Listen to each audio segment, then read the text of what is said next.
My reign of Oscar shame continues. This is Marriage Story.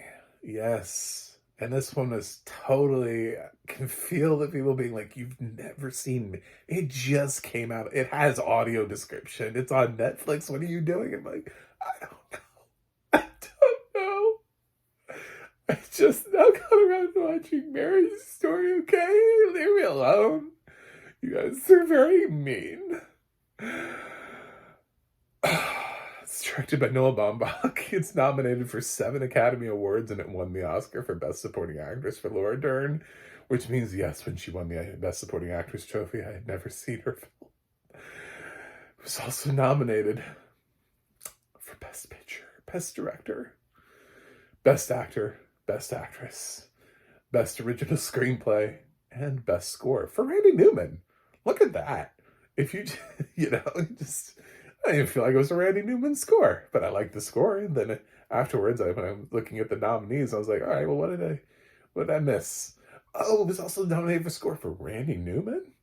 Cool.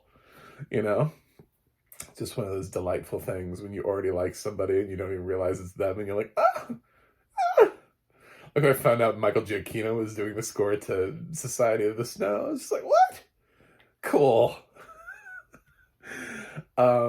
Yeah, so yeah, I finally saw this, and it deserves all the awards. So I fucked up my 2019, guys. I don't know what I was doing here. This film probably easily would have been in my top 10, I think. I don't know what else was in 2019 right now. I didn't go into depth and like look at 2019 and analyze and be like, well, I'd move this up for this and swap this around and move her performance up here and then move him down and take him out completely to put him, no, I didn't do that. But I just know I really love this film. I thought it was great. I thought it was a great screenplay. I thought the acting was great. Ray Liotta would have nominated him as well. This film could have gotten a nomination in 4 categories if it were up to me. Easily. The little boy is pretty good for what he has to do, which is just act like a little boy. They don't give him a whole lot of depth. It's really hard, though, to look at a little boy delivering like just sort of an adorable performance and making like doing like realistic child who isn't really asked to do much of anything except act his age, but do it in a way where it feels like it fits the film instead of that like weird way when kids can't act. I don't know if anybody ever watched, this is for my visual people out there, even if you used to be able to see, it's an older film. If you ever watched The Little Rascals, I hated that movie because you can actually see the kids looking at their cue cards off camera. The kids are actually looking at cue cards. They can't maintain eye contact with their scene partners because they have to read cue cards because they can't memorize their lines. I know everybody's like, oh my God, that's my favorite film from there are kids in that film that can't memorize lines. So do I think this kid probably did a great job for being a kid? Yes, absolutely. But I'm sitting here having just watched, some truly tremendous performances like Abby Ryder Fortson's performance from Are You There, God, It's Me, Margaret, or Mila Machado's performance from Anatomy of a Fall. And I'm just like, it's not the same thing, And they're both relatively in the same age range they're getting close. Even if I were to go younger, I would say Woody Norman and Come On, Come On as a fairly recent performance where I think they gave a young kid a lot to do.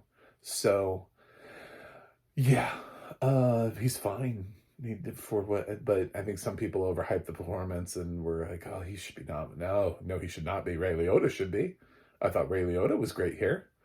But most of these actors are great because the screenplay is great. The fact this didn't win screenplay, I hope it lost to something great. Didn't look at it. I was just trying to talk about this film and not, deeply analyze this too much. But damn, that's a great script from Noah Baumbach. He's a great writer. I've been a fan of his for a while. I think Squid and the Whale definitely was a movie that really got me on the Noah Baumbach train back there. So yeah, this is White Noise was just a little bit of a stumble. It's okay. He was ambitious and didn't work out. It's fine. But this is a lot. This is great. I'm glad all the performances that got nominated. It's got a stacked cast beyond the people I've already mentioned, like Merritt Weaver's in this, Julie Haggerty, Alan Alda. Just yeah, Wallace Shawn. Just, I don't even think he has a name as a character. I think he's just like theater actor, but he's great at doing exactly what he's being asked to do in this film. Little unsung hero of the film. So yeah, there are some really nice. It's a nice ensemble as well that goes beyond the people that you know about and just talks about to the dissolution of a marriage. How did that happen? How did we get here? And how do we move on? And it explores it in a really sort of honest way. Um, and I really enjoyed this sort of like really personal look, but it's not overly wrought. It's not like crazily like, you know how sometimes when films feel like they're really gunning for Oscars, everybody's just like in a corner screaming or crying, like one of those two things is happening. This feels more like it actually could have happened, like this is how it happened, based on a true story type of thing, um of how marriages really truly dissolve, instead of like a scene where like the wife just takes like all the plates and the glasses out and just starts throwing them, and like, what are you doing? You own those. Now you have to buy more. Like, uh but those are the kind of things that we see a lot of times in dramas when they're, when they're trying to be Oscar worthy. Here, uh Baumbach just relies on the fact that his writing is strong enough and his cast is strong enough to be able to do what it is he's asked of them. And nothing that they're being asked to do here is necessarily that difficult, but they all make it seem effortless, and that's what the performances are so strong for. There's nothing about Laura Dern's performance that necessarily is like, oh my god. You know what I'm saying? There's nothing about it's just a damn good performance. She reads what was written for her in a way where you're like, I can't imagine anybody else reading that line ever again. Um, and it's expertly cast. Uh, and every single one of these actors is just lifted up by the fact that Baumbach wrote such a tremendous script to begin with and gave him these lines. It's a fantastic film. I did really enjoy the score. The pacing is excellent. I would have nominated this for editing just because I wouldn't have taken anything out. There's nothing in this film where I was like, I never had that moment where I was like, when is this movie over? If anything, I felt like the movie was shorter than I expected it to be. I was like, I feel like this is probably, typical Oscar movie. It's gonna hit 3 hours or some bullshit. And I'm like, oh, that was pleasantly surprised by that. Okay, we're done. And I didn't even feel the runtime. Thank you. I mean, this has every upside I could possibly think of. Uh, the only thing that I would say is, it's because of where it is. I recognize the fact that what is elevating these actors and these actresses is the writing. It's not the actors. Sometimes these actors, definitely, I would say for sure, Driver, Johansson, um, Leota, and Dern, all have been in projects where they've actually elevated an average script or a mediocre script, and it really shows you what they are able to do with a role, and you can feel them pulling out something beautiful out of something where you're like, wow, like the film is just average, but damn, you're fantastic in it. They've all had that opportunity before to do that. Here it's hard for me to necessarily be like, well, they should win, because I feel like what really should win here is Baumbach. Um, and sadly, he wasn't the one that won. I mean, vicariously, he wins through Laura Dern because his film becomes an Oscar winner instead of just an Oscar nominee, and he was nominated, so that's good, always to be a bridesmaid at least. But um, this is very much a film where you can recognize that it's in the score, and the craft for the actors is in making it feel effortless, like you're not reading a script.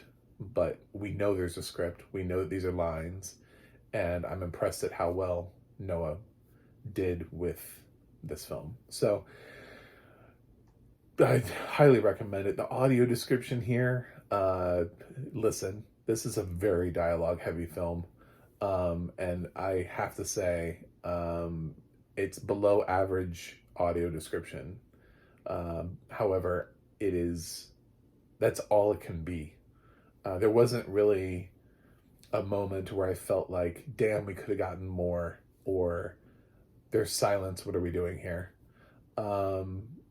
It got a lot of the things. There's some stuff that happens with some blood and a little bit of wobbling. It gets sort of like the main things that you need, but there isn't a lot of extra stuff because there's an extra time to tell you about the interiors of these houses, or necessarily what someone is wearing, or a lot of facial expressions and reactions to things. It just doesn't have that time because the actors have a very dialogue heavy film to get through. So it just doesn't exist like that. So there are times where a conversation will transition from one room into another, and there's no recognition of that. There are times when characters enter and exit a scene where there's no time to acknowledge that, and somebody just suddenly starts talking, but they joined a conversation already in progress, and there was no time to say that they joined. Cassie joins. It's like, well, cool. Other times they take, if there is a moment, if there's a quiet moment, it does take the opportunity, but you will feel like there are times when you're missing things. But I would ask you to just sit back and think, are you really missing them? What are you asking the film to do? Talk on top of the description? So yeah. And I know that I've heard it's a very fringy idea, but a lot of blind people talk with their screen readers like kicked up a notch to where it talks faster, and they've learned to listen to incredibly high rates of speech, which is amazing. I don't do that. I have not tuned my ear in. My reaction back to that would be, to try to cram in more things to like speed up the talking. Isn't this entertainment? Isn't this also what you want? Because if we're fighting for human audio description so that it's not that, so it's not the stuff we use for work, so that we use in our daily activities, then why would you advocate for that in what we're trying to advocate and say we deserve to sit back like everyone else does and not have that same robotic voice attack us in the films and television that we watch. So when you start taking concepts that work for us when we're doing work on our computers or on our phones and start putting those into maybe like video games or film and television, would you read an entire book at that rate? Damn. Like, are you enjoying it? Are you having fun? Is that fun for you to read an entire book at that speed? I suppose you could, but I think it defeats the purpose when people sit back and they like to just kind of read. So I would push back on that. No, I don't think you cram in more audio description just by pushing the rate of speech. So I think Marriage Story does everything it possibly can. I thought it was an excellent film. I'm sorry I didn't see it until now, but I have finally seen it. It's only been 4 years. So, it's not not that big of a deal. Anyway, I'm giving Marriage Story an A. I loved this. This is, I'm so glad I got to, this forced me, this little Oscar thing that I was doing, where I just go back through and review films I've never seen before that are nominated for Oscars and admit my shame openly on my channel. I'm glad that this led to this because I really did enjoy this. And I can grade it because it has audio description, thank God. So, so happy. Check out Marriage Story if you're a weirdo like me who has never seen it until now.